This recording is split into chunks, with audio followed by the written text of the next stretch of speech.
Good morning, everyone. I'd like to welcome you to the November 2nd, 2022 meeting of the Arkansas State Highway Commission. I'm Robert Moore, the chairman. We're glad you're joining us here in person or via live stream. As we always do, I'll start off with a few reminders. One, each of you, including myself, turn your microphone on and off when you're using it and not using it, and speak into the microphone so everyone can hear your comments or questions. Secondly, I'd like to entertain a motion, as is our tradition now, to authorize approval of the minutes by electronic signature. Motion second. Motion second. All in favor say aye. Aye. Ayes have it. Motion is passed. The first order of business will be to approve the minutes of the September the 14th meeting. I think you've all had an opportunity to review those. Any comments, changes, questions?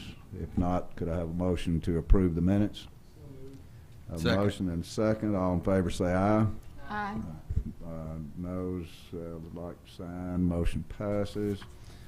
The third item, our first item on our agenda, will be the approving of our minute orders. And I will ask Dave to read the minute orders. As always, if you have a question or comment, please do so after Dave reads the minute order. If there are no questions or comments, we will consider them approved as read. So, Dave, it's all yours. Thank you, Mr. Chairman. Minute order 1 simply ratifies the actions of the purchasing committee. Minute order 2, authorization to pay the annual dues of $22,000 to AASHTO, the American Association of State Highway and Transportation Officials. This is for the SOURCE program for fiscal year 23. Minute order 3, authorization to enter new agreements with permit applicants and to maintain the existing values for the roadway maintenance assessment. This is for calendar years 2023 and 2024. Minute order 4, authorization to enter contracts with TAP, which is the Transportation Alternatives Programs, and RTP, the Recreational Trails Program, which are sponsors for 113 projects or applicants the department has recognized for possible funding, covering all 10 districts statewide. Minute order 5, this minute order gives authorization to submit the STIP, the Statewide Transportation Improvement Program, for federal years 2023 to 2026 to the Federal Highway Administration and the Federal Transit Administration for approval to publish and distribute the STIP. Minute order 6, this comes out of District 10, Greene County, simply declaring a piece of land now a surplus property. This is near Highway 412 West and Highway 49. Minute order 7 in Pope County, District 8. This minute order authorizes the department to enter an agreement with the City of Russellville for the purpose of making improvements to Highway 331, which is South Elmira Avenue, between East 16th and Highway 64. This will address some safety concerns in that area, and the city has agreed to supply 30% of the funding for these improvements. Minute order 8, this deals with another partnering agreement, this time in the city of Osceola in Mississippi County. We are asking to make improvements at the intersection of Highway 61 and Highway 140. This agreement also addresses safety concerns in that area. Minute order 9, also in District 10, Mississippi County, we have a request that the Big Lake Bridge on Highway 18 now be designated as the Herman Davis Memorial Bridge. Davis was a lifelong citizen of Mississippi County and a highly decorated veteran serving in World War I. And finally, this minute order 10, calls for the opening bids for the November 9th letting. That is it, Mr. Chairman. Okay, members, any questions, comments? If not, we will consider the minute orders approved as read. The next item on our agenda will be State Highway Revenue Update from our CFO, Mr. Patrick Patton. Patrick, you are recognized.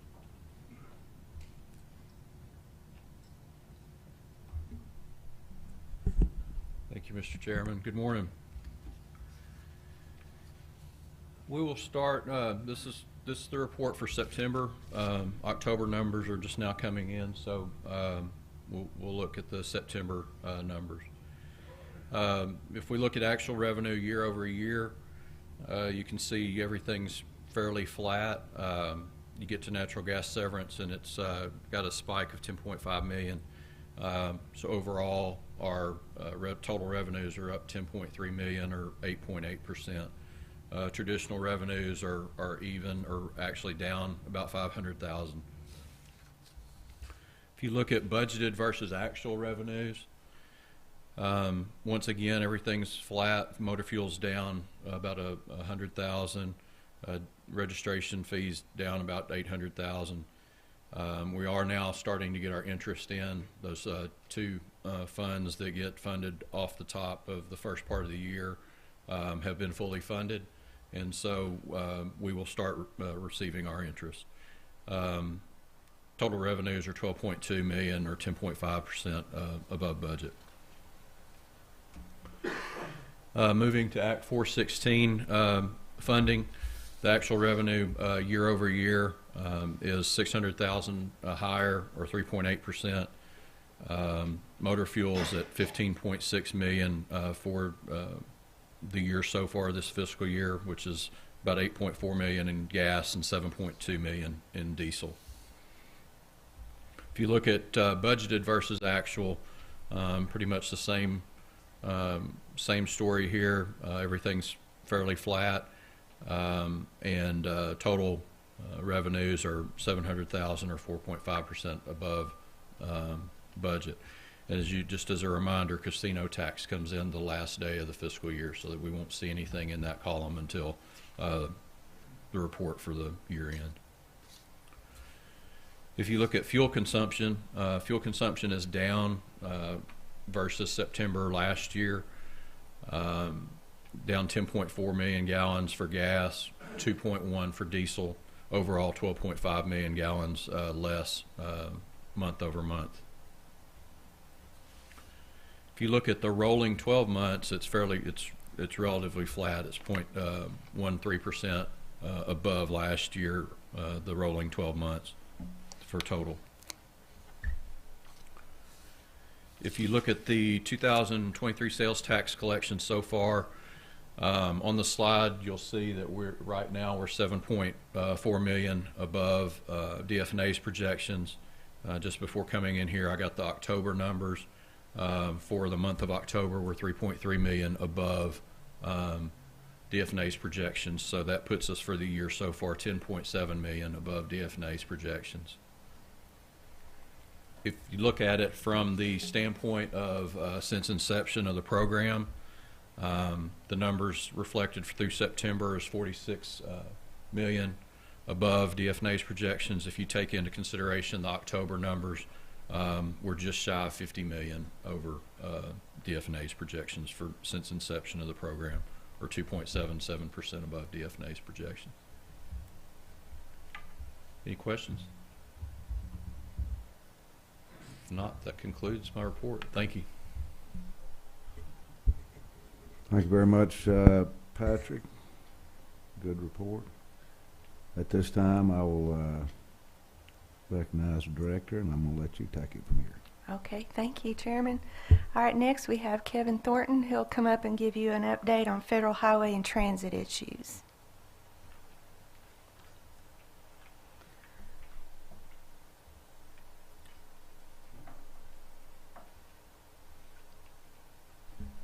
Thank you, Director. Mr. Chairman, Commissioners, I'd like to begin by giving you an update on our Infrastructure Rebuilding America, or INFRA grant application that was submitted in May of this year. This time, the USDOT, in an effort to become more efficient with their grant applications, combined 3 programs into a single solicitation. They refer to this as the Multimodal Project Discretionary Grant Opportunity, or the MPDG. The MPDG includes applications from infogrants, mega grants, and rural grants. On September 15th, the USDOT announced which projects would receive an infogrant award. Awardees for the mega and rural grant programs will be announced at a later date. As a reminder, it was determined that our best candidate project, based on the merit criteria assessment and potential grant award amount, was construction of future Interstate 49 between Highway 22 and Interstate 40 in Crawford and Sebastian counties. This project will include the new Interstate 49 bridge over the Arkansas River. While our project was not selected for an infogrant award, it is still under consideration for a mega or rural grant award. We have been in communication with the Arkansas congressional delegation regarding this application. In fact, Senator Bozeman spoke with the Secretary of Transportation on October the 28th to advocate for this project for the mega and rural grant programs. We're appreciative of not only his support, but the others in our delegation as we work to win this award for Arkansas. If you look at the awards from a national perspective, there were a total of 26 projects that did receive infogrant funding, for a total of $1.5 billion. No infogrants were awarded in Arkansas. Of the 26 grants awarded, 16 were awarded to state or territorial DOTs, which is more than half of them. Cities were awarded 5 grants, or about 19% of the total number, and local agencies other than cities received 4 grants, or 15%. And there was 1 county that received an infogrant award. So we will continue to work to win additional funding for Arkansas from the many grant programs that are included in the IIJA. Now I would like to turn your attention to our federal funds. As expected, Congress and the President were not able to reach an agreement for an appropriations or spending bill by the end of the 2022 federal fiscal year, which occurred on September the 30th. We're slowly but surely implementing as we go. Since our last meeting, we have not met with the Highway Commission Review and Advisory Subcommittee, but we have been submitting these reports at the beginning of each month that shows our progress. And some of the notable things that we have made progress on are recommendation number 4, which is to implement a platform that tracks all stakeholder inquiries to resolution. So we have determined that the best software package we can use at the department to do that is called GovQA. It's a software package that is relatively inexpensive, and since then we have met with our districts and our divisions to talk about how we're going to set that up and how that's going to be implemented into the future. So we're getting close on establishing that platform. Another thing that we've done is we have, for recommendation number 5, the procurement category that says we should implement efficiencies in procurement and purchasing. We've implemented online bidding for 95% of all of our procurement bids and contracts for equipment and materials that are used by our staff across the state. So that's a huge, that's really a big deal when it comes to efficiency when we do our purchasing for all the things that we do across the state. Recommendation number 12 under the people category says we should ensure staff can develop in their careers at the department.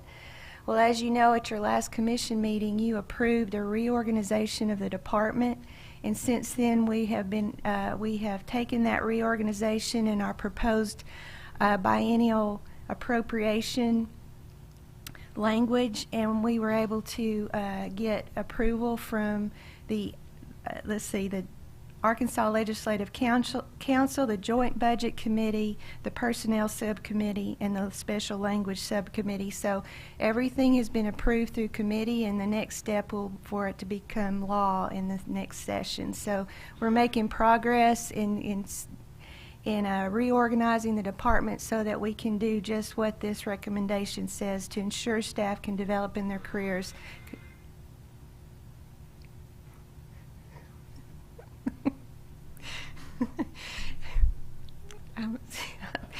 So, Lori, I had a question on that. How's that going within the department? How is the staff excited about the reorganization and the new structure that's going to create? yes, ma'am. I have received extremely high optimism from the staff. They're very excited about the new organization. They think not only will it provide those career ladders and make things, you know, more solid as far as making this a career rather than just a job for all of our employees, but also spread the workload out better so that we are all doing a better job. We're more proactive instead of reactive. We're all very excited about it. I think it also memorialized a lot of the checks and balances that you have in the system that you were already using but weren't memorialized, so I like that aspect of it too. Yes. Good job. Thank you. Recent department activities, we've been busy this last month, and we will continue to just be busy because until the end of the year it's going to be all hands on deck. But I was fortunate to get to speak to the Hot Springs Rotary Club. We talked about projects in Garland County and the future projects and ongoing projects, our public service campaigns, took questions from the audience. It was a great meeting and I enjoyed it. Rex and some of the staff went to Ward, and we cut a ribbon on a traffic light there. This was a partnering project, and it was really an important project to the city. It upgraded a 4-way traffic light there, and we were just proud of that accomplishment. I think Ward is not a very big city, but they were very excited, and as you can see, very good attendance at that ribbon cutting. I think it was Rex. He's the big draw. He knows how to operate the scissors. The rest of us don't. But anyway, it was a great day in Ward. We really enjoyed spending time. And you know, we love to celebrate our smaller cities along with our bigger cities. Everybody's important in Arkansas, and we love that about RDOT, that we can celebrate with everyone.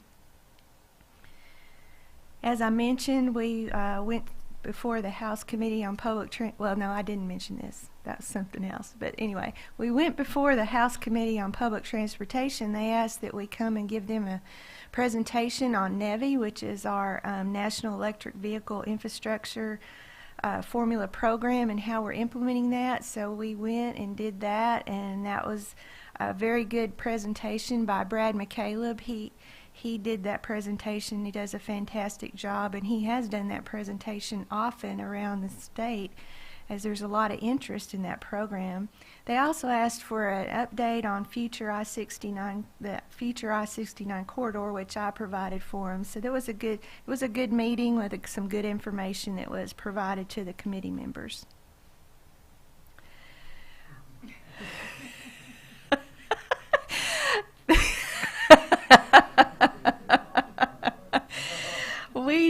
This is a great picture. It is one of those moments in, you know, when we're doing ribbon cuttings, nothing's ever going to go just right, you know. And so we lined up, we're going to cut a ribbon on the Highway 128 resurfacing project. We're all lined up, and Rusty says, okay, on the count of 3, we're going to cut the ribbon. And he said, okay, 1, and at that moment, Senator Sample cut the ribbon. He didn't get the instructions to wait till 3. And anyway, so we were all having a big time about that. So we did it again, but we think this is a classic picture. We're going to use it. We had a great event. A lot of people showed up, you know, and like I said, we enjoy celebrating our smaller projects, and we enjoy celebrating those big projects. This was just a pavement preservation project, but it meant so much to so many people. And, those are the types of things that bring, hard work at RDOT. But these moments when we can celebrate and see the fruits of our labor and see how much it means to the people in the area, and it's just a great moment. So that was a great day. And right after that, we were, the Hot Springs Chamber of Commerce hosted a lunch, and it was just a great day overall in Garland County. Parker, he went to a winter weather workshop. He's getting ready for the fun times of winter. Speaking to the press, he talked to it was a winter weather and emergency management was the topic, and other emergency operation agencies from across the state, gathered and talked about this upcoming winter weather, or the upcoming winter. We're hoping we don't have winter weather, but if we do, we're going to be ready to go. We just continue to try to improve our response here from RDOT when it comes to keeping the roads clear and safe for the traveling public. Lori, how are we doing on supplies? I know we had an issue in years past with salt, and how's that going? We're doing well. I think we've in fact, our last operating budget, we added some additional funding to restore our salt supplies. We're building, I can let Rex talk a little bit of what we've done since last year. Yes, ma'am. Since last year, we had run pretty low last year, but we've completely restocked, so we're ready to go. And are we building some more salt Yes, storage? we are still trying to place some where we need strategic locations where we've added lanes or increased our need for salt. We're adding additional salt storage. Hope you don't have to use it. That's, salt doesn't have an expiration date, so we can stock up and hope we don't use it, but we're ready if we need it. I had the opportunity to talk to the Conway Business Expo. They sign me up early every year, and I'm their lunch speaker this year.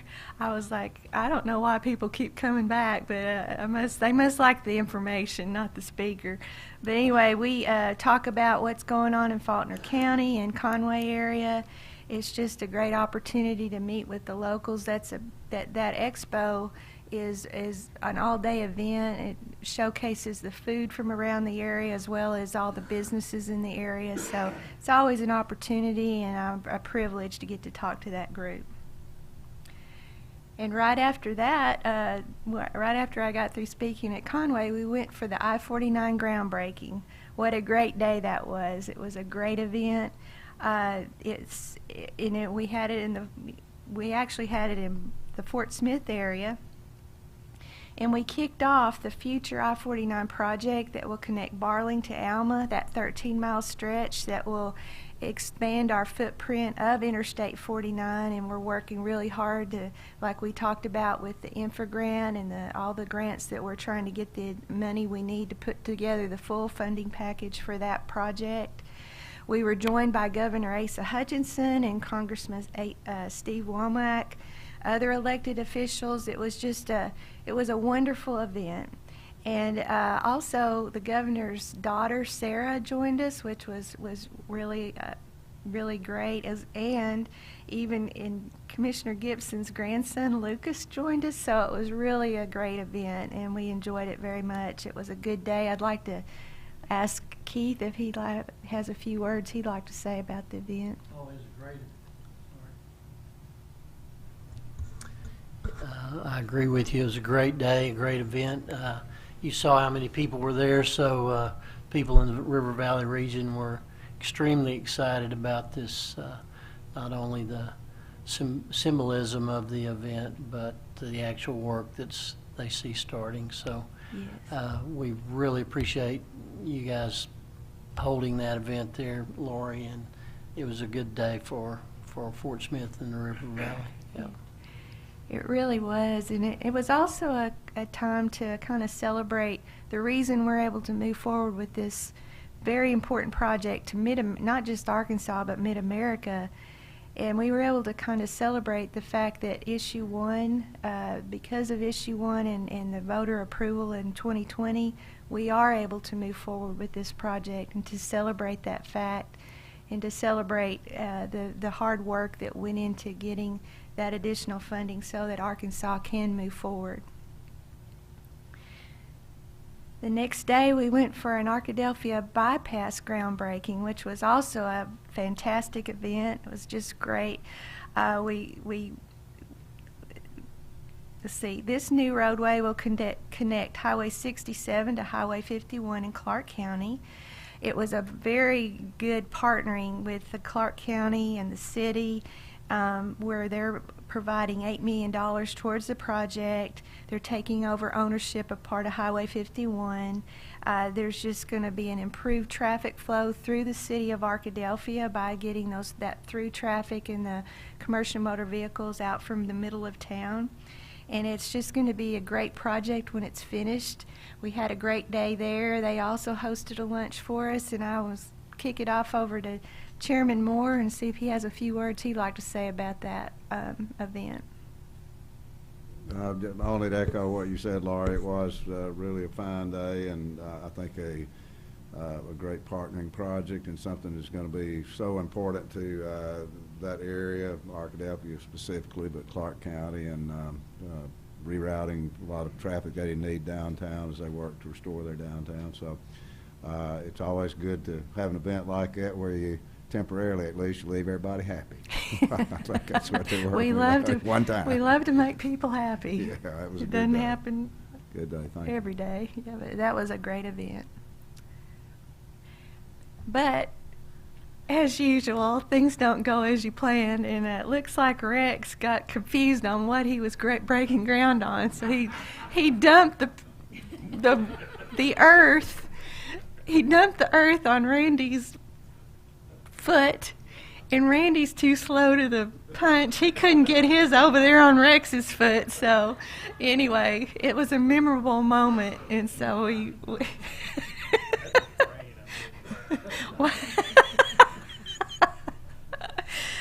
oh gosh.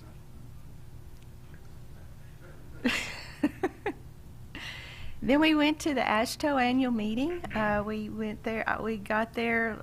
Let's see, the week of October 19th, and we were honored to represent Arkansas. You know, going to these national meetings is really good because we connect with our peers. We learn best practices. We always come away with, oh, that's a great idea. Let's try to do that in Arkansas. So, going to these annual meetings is very beneficial, and we go and. That's going to be our theme song.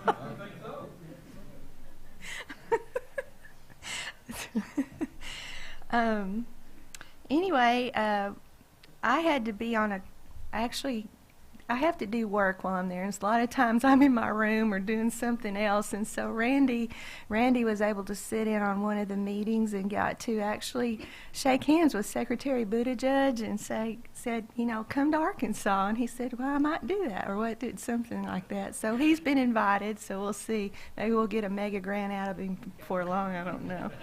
But anyway. Just gave you all the credit, Randy. No, and anyway, we had a great meeting. We talked a lot about challenges, about, you know, best practices, of what's coming up. So it was a great meeting, and we enjoyed being there. And then Robert represented the commission at the Dermot Area Chamber of Commerce, and he spoke with them about projects in their area. And so that concluded pretty much. Well, no, it didn't conclude. We've got one really big one left. Tip of the cap in Jonesboro. That was a great event. We just celebrated in Northeast Arkansas all the projects that were made possible not only by the 2012 half-cent sales tax, but other funding that was freed up in order to allow additional improvements in that area. It was a great day. We had a good turnout, good attendance. We're going to plan 2 more of those after the first of the year. We want to do one in Central Arkansas, one over in Northwest Arkansas, and we're just excited about just celebrating this progress that we made with that 2012 temporary half-cent sales tax and delivering the Connecting Arkansas program which was 31 promises we made in 2012. We've kept all 31 of those promises. We've improved 200 miles of highways, and we did it ahead of schedule. It's a $2 billion program, so a lot, and there was so many people that we need to thank, and I won't do that here, but it really was a team effort, a group effort, not just by RDOT and the commission, but by the industry, by the consultant industry, by the contracting industry, by the legislature, the governor, everyone.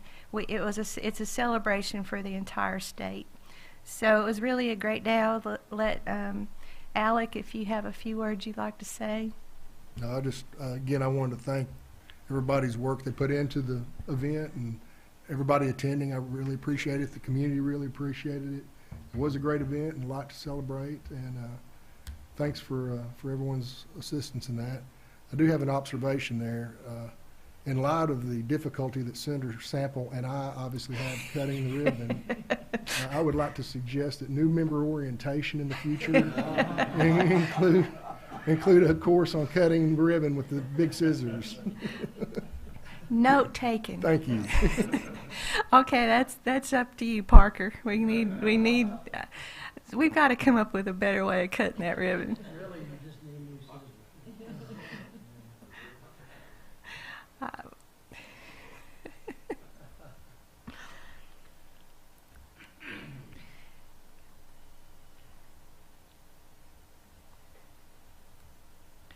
So coming up on the next legislative session that begins in January 2023, this just gives you a timeline of some important dates. We've already made it through the budget hearings for RDOT. We've gotten through that. As you can see, November 15th, bills may be pre-filed. And all the way through that, I won't read that to you, but that just gives you an idea of the upcoming session and the important dates that are coming up.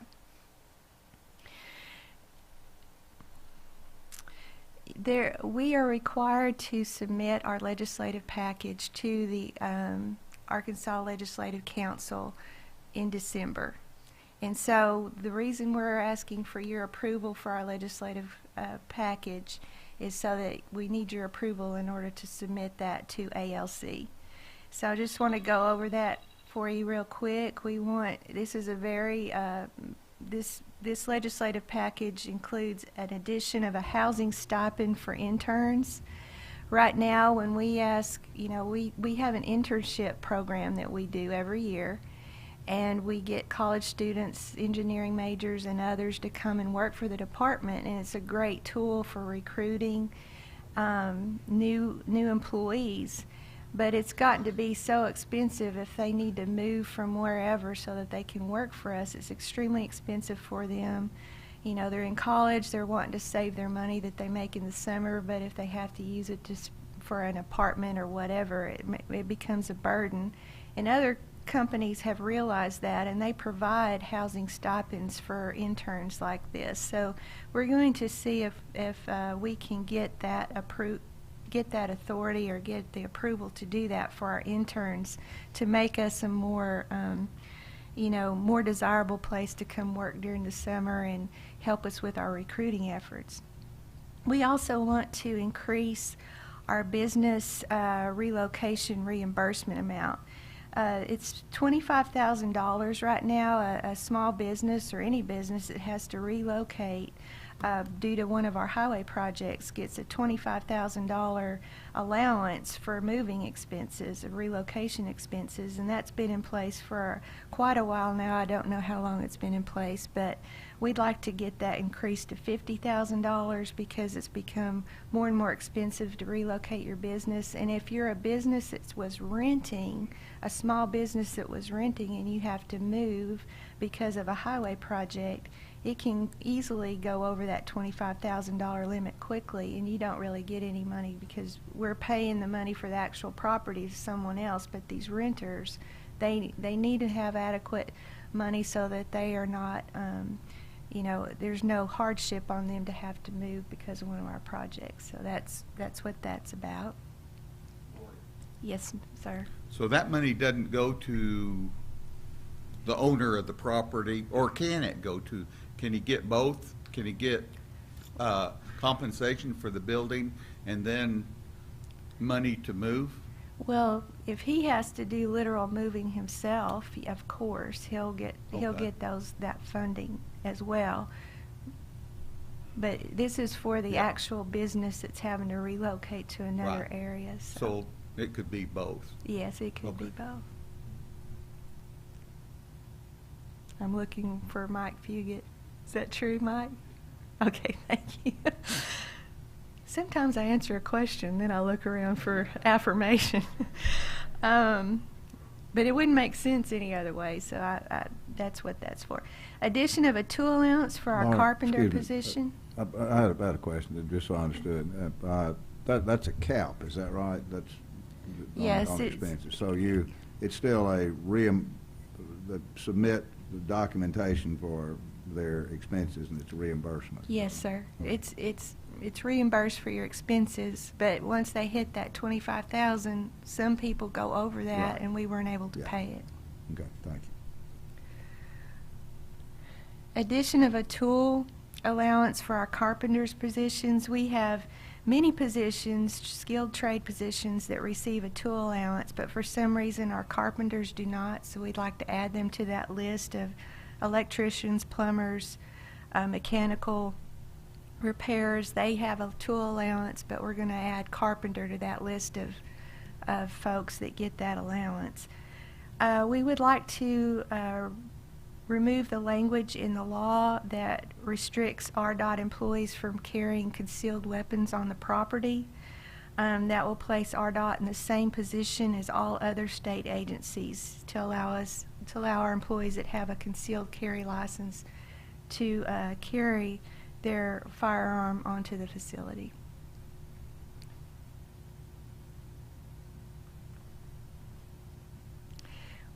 We are proposing revisions to the construction manager general contractor law. This law that's in place right now is a pilot program set to expire on June 30th, 2024, and it limits us to a total of 5 projects. No single project can exceed $100 million, and the maximum dollar amount for all 5 projects is $200 million. We want to revise this law to say that we're only allowed to do at the maximum 3 projects per year, and then revise the expiration date of the pilot program to move from June 30th, 2024 to June 30th, 2026. We're working with the industry, the contracting industry, to make sure that they can support this change in the legislation. But overall, it's a step towards having the authority in the future to use this alternative delivery method of construction manager, general contractor. But it allows us to extend the pilot. It gives us a little more time to see if this is going to work the way we hope it will.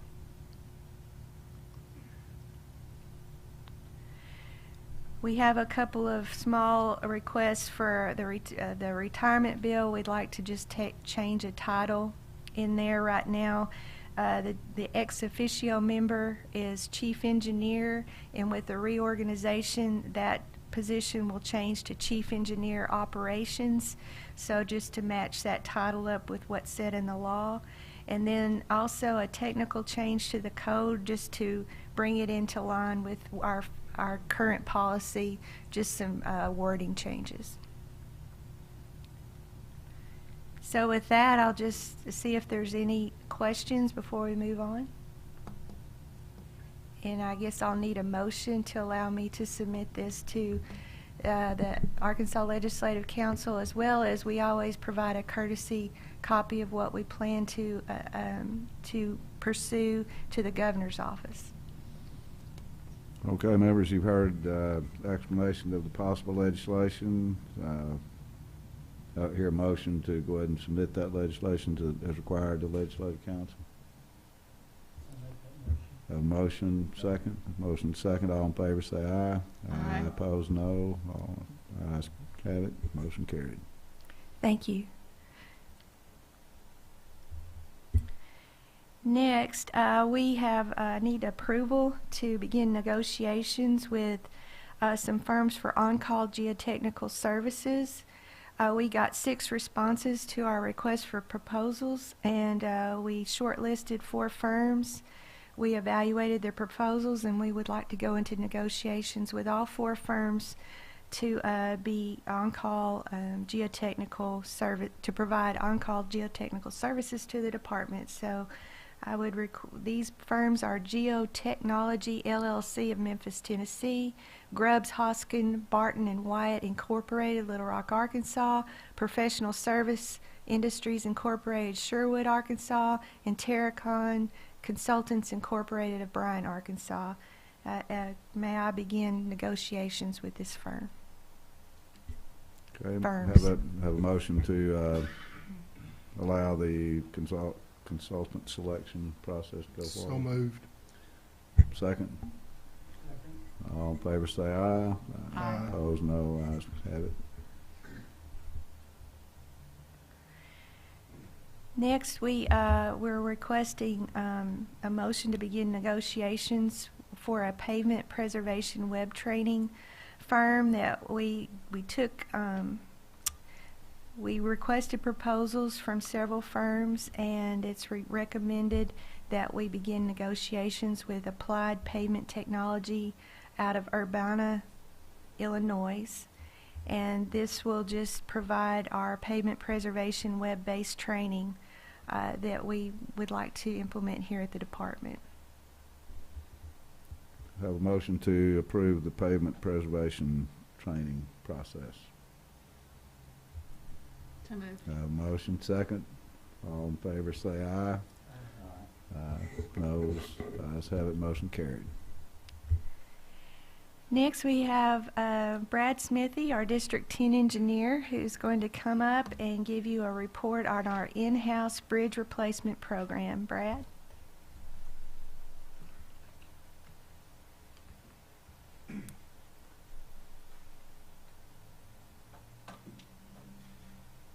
Mr. Chairman, Commission, green means go. Thank you, Randy.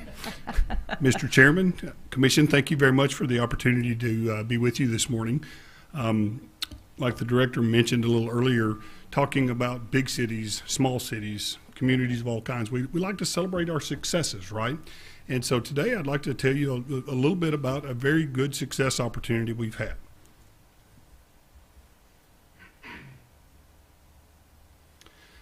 But first, engineers got to talk about data and nerdy things, right? So allow me to give you a little bit of background with this.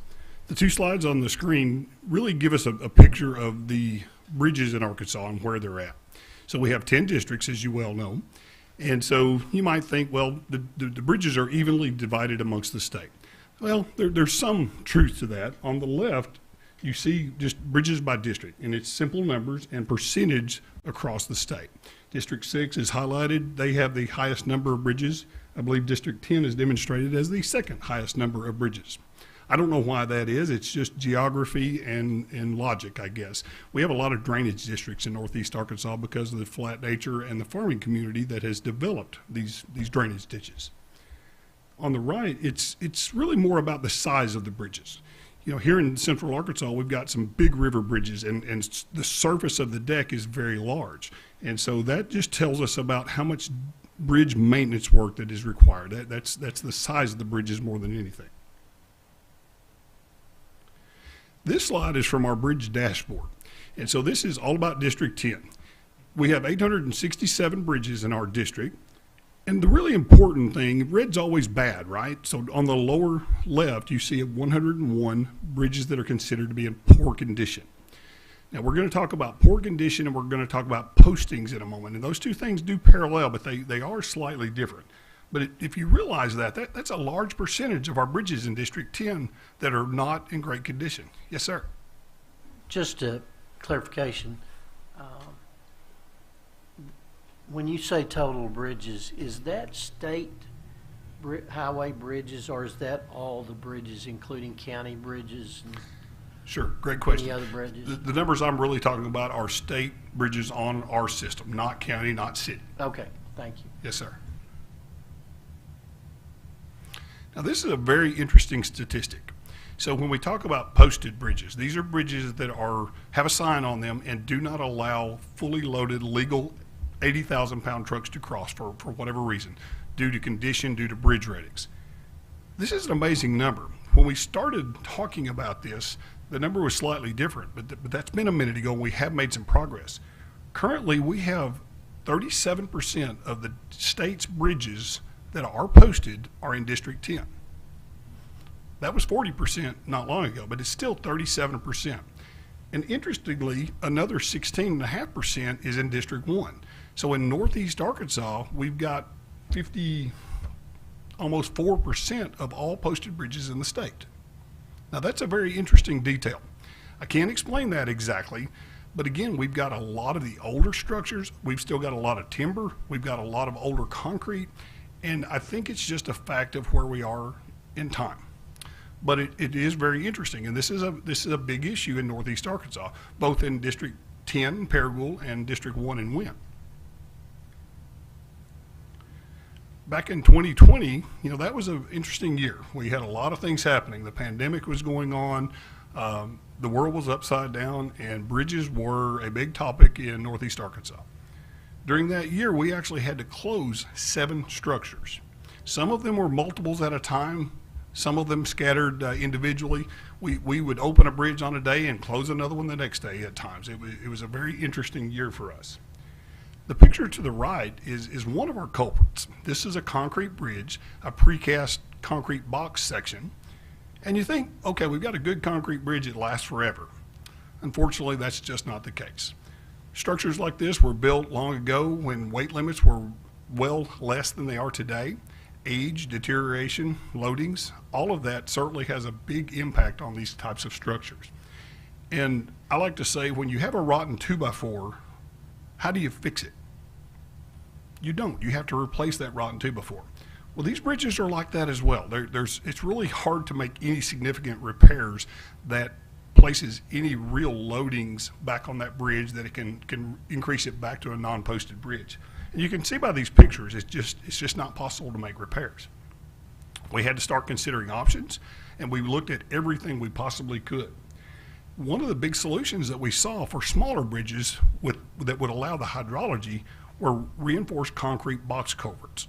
We saw that as a good opportunity to maybe get some things in place quickly, get bridges reopened, and try to figure out some fast solutions. Stress and strain. When I say those words to the engineering set of the room, stress and strain it's a really important thing. But in this context, it's stress and strain on humans, okay? During that year, with all of these bridges closed, and you got to start thinking, these were heavily in the agricultural communities. Farmers moving grain to market from field to field, from field to grain bin was a big part of the topic. And when they couldn't cross certain bridges, that was pretty painful. Between Commissioner Farmer, myself, our administrative staff in Little Rock, I can't even imagine how many phone calls came to us because we had structures closed. We really had no option. It was for safety. We had to do it, but that was not a very acceptable thing to our members of the public out there that really needed our transportation system to be in place. I share an old bridge there in the photograph, and even in Northeast Arkansas, there's some interesting things, and we've got these all over the state. This bridge is a side bridge, we call it. It's actually lateral to the highway, and it crosses the roadside ditch. We have over 60 of those small bridges in Northeast Arkansas. And they're smaller, and they're all older. You can see the condition of that one with your own eyes. And we've got a problem coming with structures like this, and this was one of the topics that we started really looking at. Only one of the 7 that was closed would actually fit in that category. But again, these are bridges that are really hard to program because they're low use, they're still very expensive through the construction program, and we've got to find solutions. And they're really hard to put our monies toward those projects because we've got much higher use needs on our system. So one of the things during that high stress time, I note Commissioner Farmer there, I know his phone was ringing, and he asked me, what are we going to do? Well, sometimes, the mouth takes off a little bit, and I said, Alec, you've got to quit being such a nice guy and stop answering your phone. But what he was really asking me, it wasn't, how does my phone stop ringing? It was, what can we do?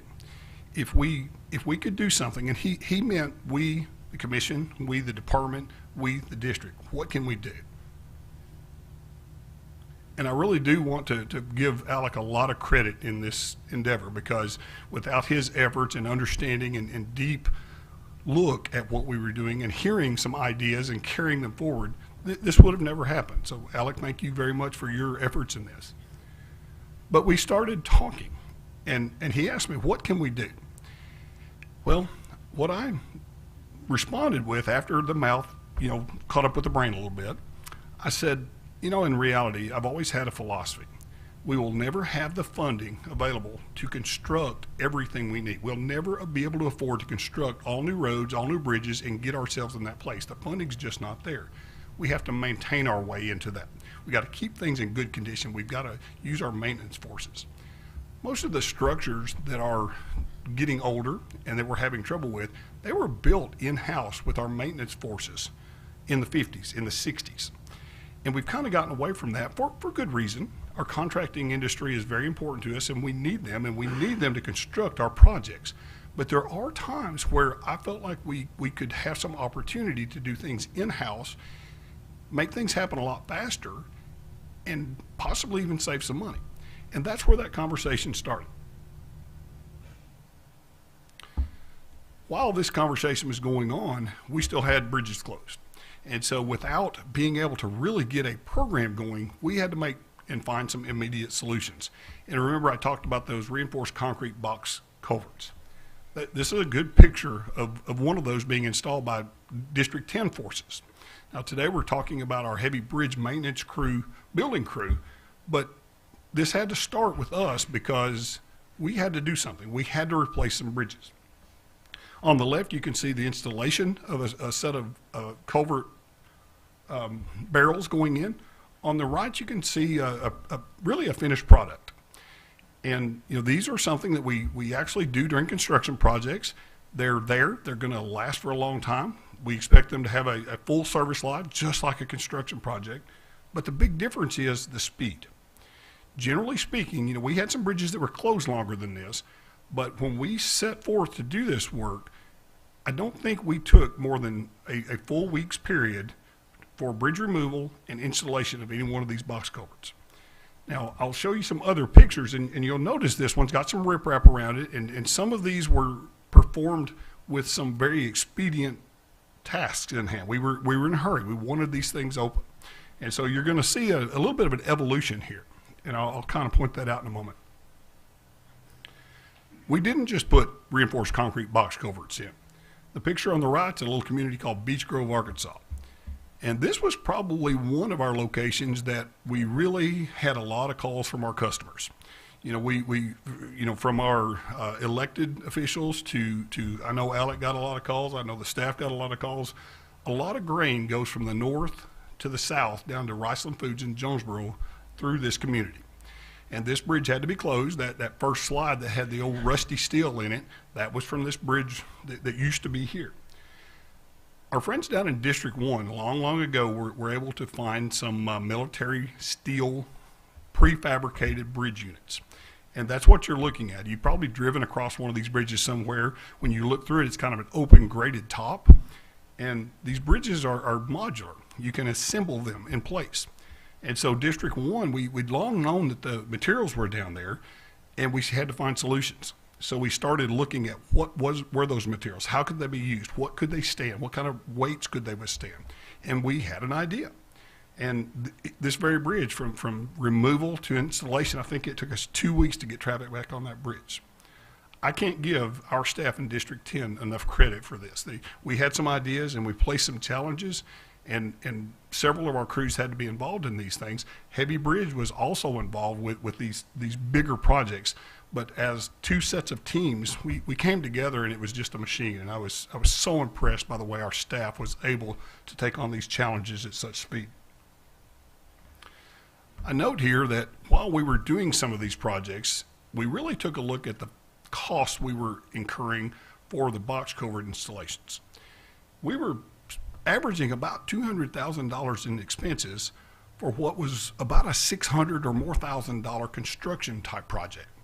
Now, those are not apples to apples comparisons exactly, but it is important to realize that we could take a bridge out and get a good, safe structure back in place for a nice amount of money on a very quick time frame. And that's really the takeaway from that one.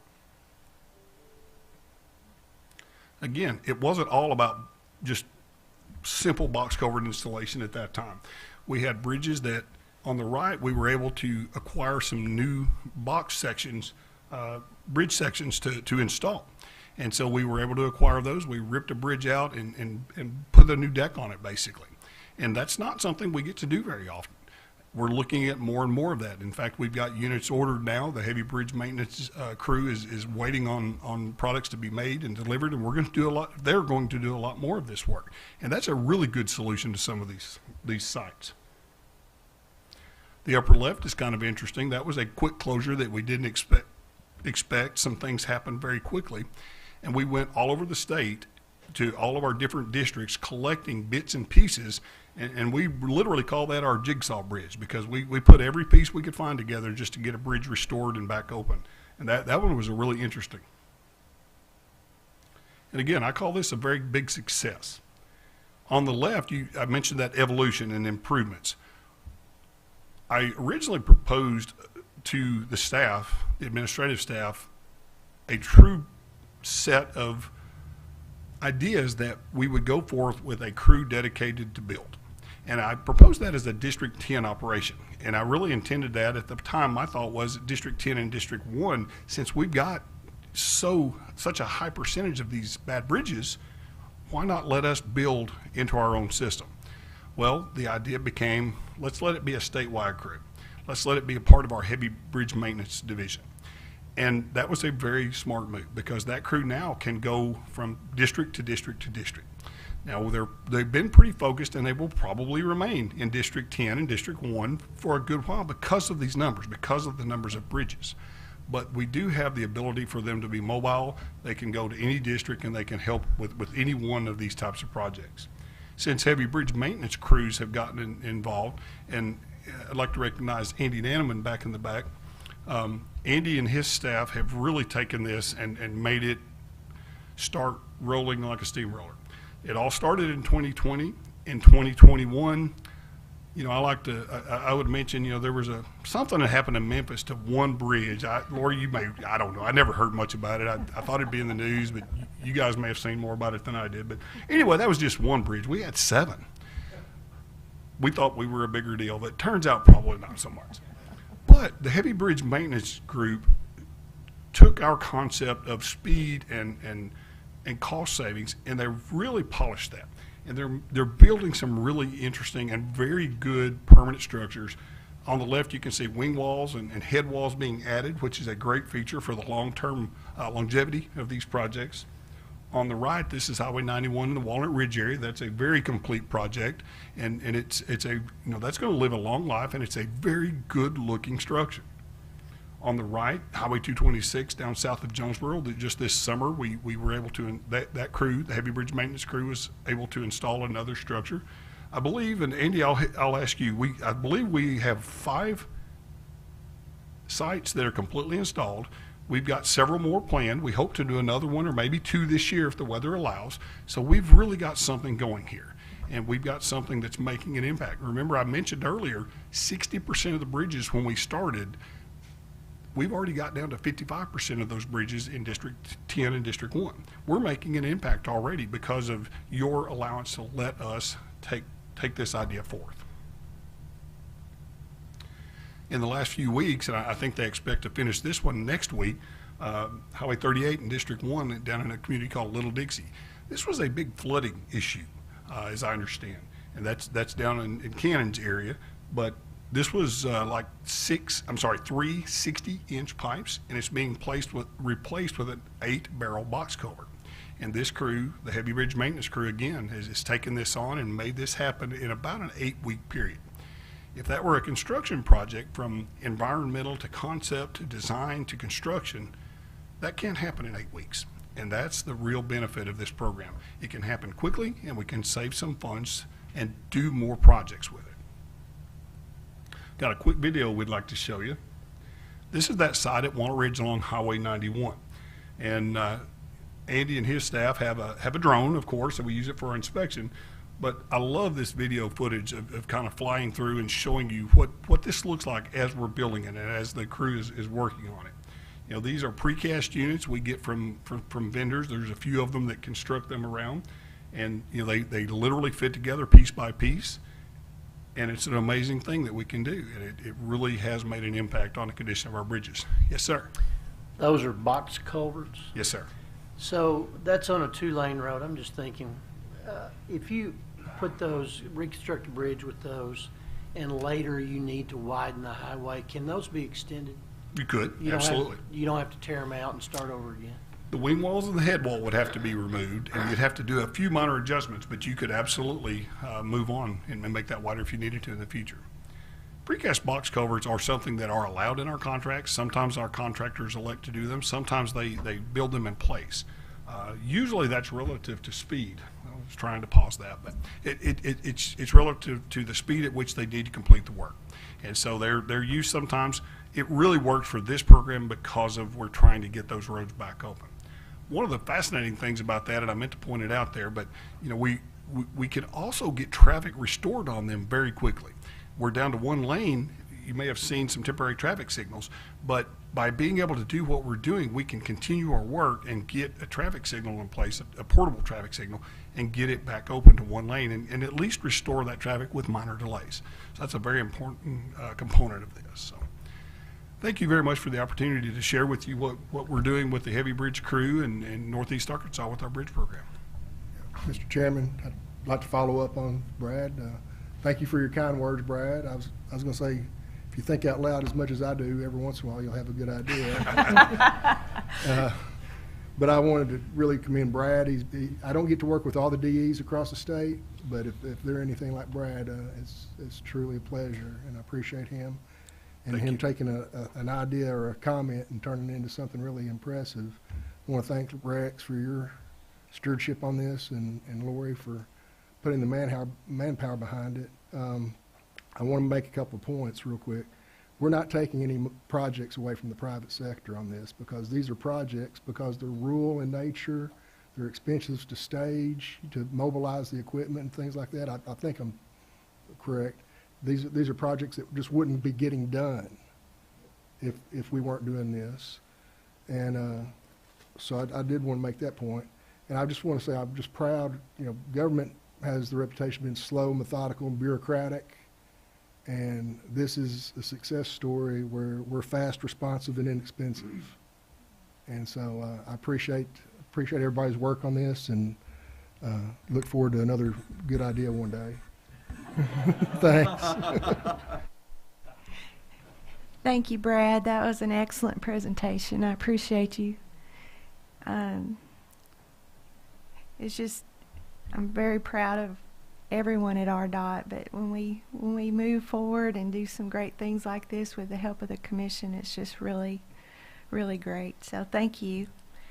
Upcoming events, we have several coming up. We have a Greenwood ribbon cutting event tomorrow. I believe, Commissioner Gibson, you're going to be able to attend that with us? I believe so. If you go. I'm planning on it. Okay, looking forward. We've got the Maintenance Supervisors Conference. We're pulling into all our maintenance supervisors and have some time of training and peer exchange, and I'm going to just say a few words of welcome and eat lunch with the group, but it's going to be great. PE board meeting on November 8th. November 10th, Good Roads annual meeting. I think all the highway commissioners are invited. I hope it's on your calendar, but that will be their annual meeting. I'm speaking at that event. November 11th and is our Veterans Day holiday. November 15th, I'm going to attend the Arkansas Chamber annual meeting. There's a retirement board meeting on the 16th, Thanksgiving, 24th and 25th. And turn around, it'll be Christmas, right? I-69 groundbreaking event. That's going to be in McGee, Arkansas on November 29th. We're going to break ground on the future corridor that we've just let a contract on. and then November 30th, we'll begin the District Service Awards all the way through December 6th. So with that, that'll be our November into December, and that's our next meeting will be December 7th.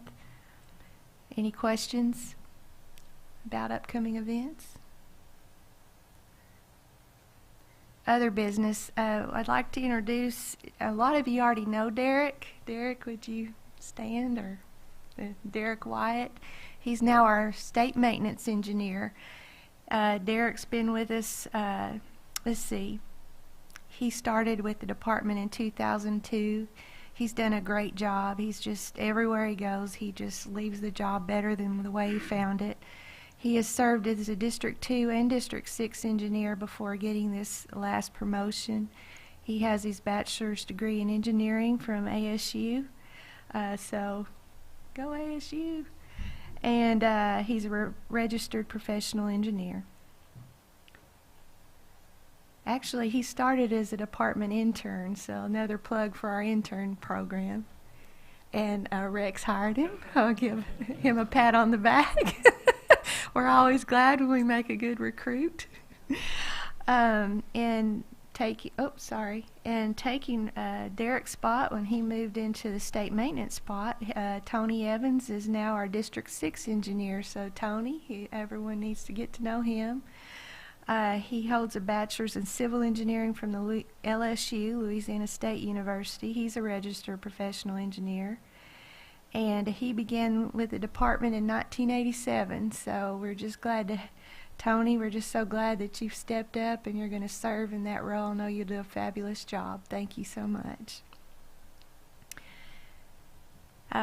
Kelly Wiley, everyone knows Kelly, but she received a very, very great award from, it's called she received a Spark Star Award as an innovative leader in STEM, which is science, technology, engineering, and mathematics, STEM, by the Museum of Discovery.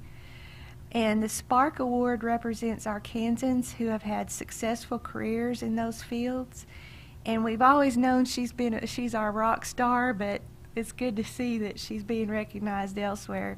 I wasn't able to attend. I was out of state, but Randy and Jared were with her to help celebrate her getting that award. So she's not here today. She's out of state, but we're so proud of Kelly. She does a great job. She's really a great asset to the department. And finally, I want to recognize Jared Wiley. Jared, where are you? There he is. Jared was nominated for an American Association of State Highway and Transportation Officials Transportation Vanguard Award. And the Vanguard Award is for any individual age 40 or younger who exemplifies a commitment to excellence and/or implementation of innovative technologies and processes. And if there's ever anyone at the department that deserves a nomination to that award, it was Jared. And this, I just want to read a little bit of his nomination. Jared has proven to be an exceptional leader and public servant. He is never satisfied with status quo and continually looks for ways to improve by asking the whys. Regardless of the position he held, he has made a difference in the job and the people around him. And I'll tell you, Jared is such a huge asset to the department, and it's great to get to recognize our wonderful employees that, the more I see the hard work and the dedication and the public service of our DOT employees, they're second to none in the state. So Jared, would you please come up?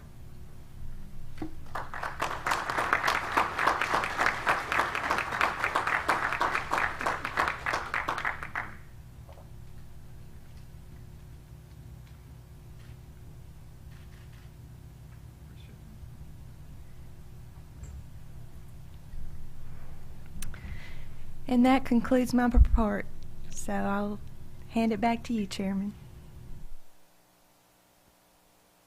Thank you very much, Director. Members, does anybody have anything they'd like to add before we call it a day here? I'd like to add something, because that didn't Okay. conclude my report. Okay, well then, I would let's- like to let's bring, retract all I would this. like to bring attention to today's Arkansas Democrat Gazette. There's an excellent article in there about the John Johnson park that was dedicated yesterday. Chairman Moore was involved in that. I'd like for you to say a few words about that, but if you get a chance, read this article. It's in the Arkansas section, front page of that, so it's really a great article. Thank you, Laurie. We did have a really good day, unique day in Arkansas City to celebrate the first John H. Johnson Day in Arkansas City. For those of you who don't know, Mr. Johnson was the founder and publisher of Ebony and Jet magazine, Johnson Publishing Company, and at one time the largest black-owned business, most successful business in the country, black-owned, and became a very wealthy entrepreneur and philanthropist. Was born and raised in Arkansas City, and through efforts over about the past 15, well, more than that, 25 years, we worked to get his recognition down there. And at any rate, as part of the state parks program in Arkansas City, the Delta Heritage Trail State Park is there, and a plaza funded by the Walton Family Foundation is being dedicated to Mr. Johnson. It's going to be a real, I think, attraction into our area to add to our other amenities, and we're really excited about that and what it represents. And as I told all in attendance yesterday, as I had the privilege of getting to know Mr. Johnson a little bit on the 3 times that I met with him and his life story, I told him yesterday, I said, Mr. Johnson was the type of fellow that if he were here, he'd say, well, it's real nice y'all building a park to me, and I appreciate that in my honor. But this park is going to be attracting people into my little hometown, so what are you going to do with this opportunity now to make it a better place? And I had a lot of nods out there in the audience, so I don't know what that means. But anyway, thank you for bringing that to attention. It was really a good day for our little community down there. Okay, anyone else after that bit of important business? Thank you all very much. I'll be back for one more return next November. I mean next December. No, not next November. I'll be wandering around somewhere unknown then. But look forward to seeing everybody back on December the 7th. Great meeting. Thank you very much. The meeting will be adjourned.